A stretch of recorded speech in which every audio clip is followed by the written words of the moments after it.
പതിവായിട്ട് നടക്കാൻ പോയാൽ ശരീരഭാരം കുറയുമോ? ഇന്ന് നമുക്ക് ശരീരഭാരം കുറയ്ക്കുന്നതിനും വ്യായാമത്തിനും വേണ്ടി 90% ആൾക്കാരും ചെയ്യുന്നത് നടക്കാൻ പോകലാണ്. നടന്നാൽ മാത്രം ഒരിക്കലും നിങ്ങളുടെ ശരീരഭാരം കുറയില്ല.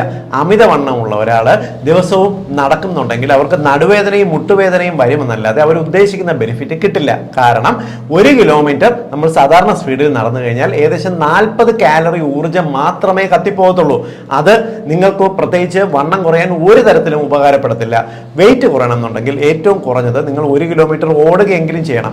നമ്മൾ മിതമായിട്ടുള്ള സ്പീഡിൽ 1 കിലോമീറ്റർ ഓടുന്നുണ്ടെങ്കിൽ ഏകദേശം 70 മുതൽ 100 കാലറി വരെ ഓട്ടത്തിൽ ശരീരത്തിൽ നിന്നും ബേൺ ആകുകയും ഇത് ശരീരഭാരം കുറയ്ക്കാൻ സഹായിക്കുകയും ചെയ്യും.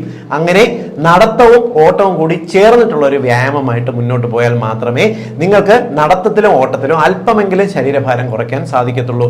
മാത്രമല്ല നിങ്ങളുടെ കാലിലെ മസിലുകൾ, പ്രത്യേകിച്ച് കാഫ് മസിലുകളുടെ വ്യായാമം ചെയ്യുന്നത് നിങ്ങൾക്ക് ഇൻസുലിൻ റെസിസ്റ്റൻസ് എന്ന് പറയുന്ന ഒരു അവസ്ഥ കുറയ്ക്കുകയും നിങ്ങളുടെ ശരീരഭാരം കുറയ്ക്കാൻ നന്നായിട്ട് സഹായിക്കുകയും ചെയ്യും. അതിന് നടക്കുന്നതിനേക്കാൾ കുറച്ച് ഓടുന്നതാണ് നല്ലത്. കൂടാതെ കാഫ് മസിൽസിന്റെ, കാലിലെ വണ്ണയുടെ മസിലുകളുടെ എക്സസൈസും ചെയ്യുന്നതും നിങ്ങൾക്ക് ശരീരഭാരം വളരെ പെട്ടെന്ന് കുറയുന്നതിന് സഹായിക്കും. പതിവായിട്ട് വണ്ണം കുറയ്ക്കാൻ നടക്കുന്നവരുടെ അറിവിലേക്ക് ഈ സത്യം ഒന്ന് ഷെയർ ചെയ്തോളൂ.